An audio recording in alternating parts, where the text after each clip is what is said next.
finishing songs can be sometimes really hard, right? In fact, it's probably the most difficult part in music production. But don't worry, today I'm gonna share with you my top 3 tips that helped me to go from endless loops to finished tracks. At the beginning of this year, I set myself a goal to finish 1 track every week. We are now 5 months in and I already finished 20 tracks so far. Some of them turned out great, others not so much. But the real question and challenge was, how can I get better at finishing songs? The first step that I always used to struggle with was, how can I get from a loop to an arrangement? I always start out my songs in this 8-bar loop where I collect all my ideas. At this stage, everything is super easy and the inspiration just flows in through the gates. In the past, around 90% of my songs never overcame this step. They actually really just sat on my hard disk until the end of eternity. So I had to come up with a way how I can consistently come up with an arrangement from this loop.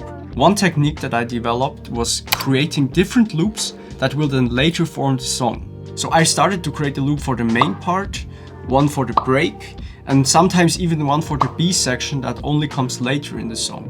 When I now wanted to start arranging, it felt more like putting together a puzzle of pieces that I already made beforehand.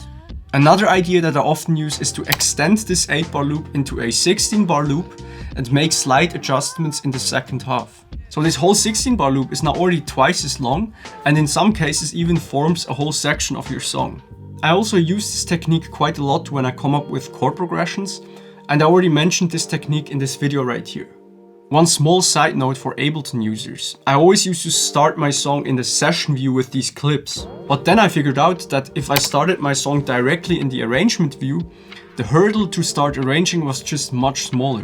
So this small change made it a lot simpler to transition out of the loop phase into the arrangement phase.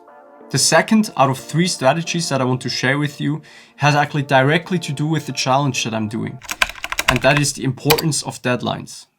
I myself function the best when I know that a deadline is coming up. I realized this actually in the past because I noticed the amount of remixes that I made versus the amount of original songs.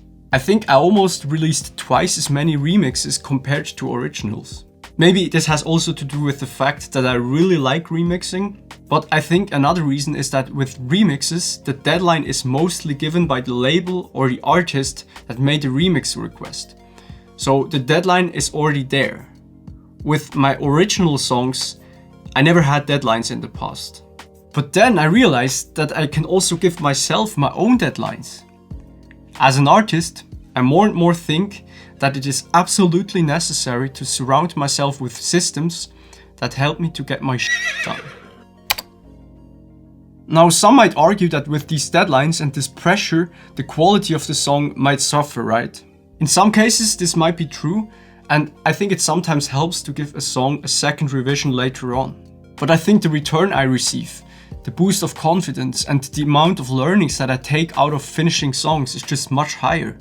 If I only finish 1 song every year, I only have 1 chance to get it right. But if I finish 52 songs every year, I get 52 chances. Now, what do you think about this approach? Let me know in the comments. The third idea that I want to share, I believe, carries a strong stigma in the world of music producers. The thought that you have to do everything by yourself. So I want to talk about outsourcing parts of the process. I myself know this only too good, this feeling that I have to make everything on my own. It was long the way that I thought about myself, that I'm only a good artist when I do everything on my own. This belief changed a little bit in the past for me. And I also want to encourage you to challenge this belief if you have it. Maybe there's one part in the process of music production that you're not yet that good at, or that you don't feel confident enough, or that you just don't enjoy doing. If this part is the reason why you never finish your songs, then there are 2 solutions. Either you get better at it and get confident this way. I still believe that this is a good way and will help you in the long term by strengthening your independence. The other way is to outsource this part to someone else. If you look at the credits of most popular songs, you will recognize that quite often there are tons of people involved, even if it's the work of a solo artist. I myself, for example, always give my own songs to someone else for mastering. If I overlooked something in the mixdown, the mastering engineer can tell me this and I can still go back to the mixdown and fix it there. So overall, I would say that there's absolutely nothing wrong with outsourcing certain tasks, in my opinion. So if you finished your song and you like it, release it. Thinking that your next song will be better or that you have to improve first, I think these things never change. I think and I hope that as an artist, I'm always developing and I will never come to a place of halt. That's why I think you should release your song now. Otherwise, the world will never hear what valuable things you create. And with sharing your songs, you will also receive feedback, which again will make your songs even better in the future. If you're not yet sure how you want to release your music, make sure to check out this video right here. I really hope that this video helped you a little bit on your path of a music producer. If you liked it, don't forget to subscribe and ring the bell, so you will not miss any future videos like this one. Now, go off and finish your song. Thanks for watching.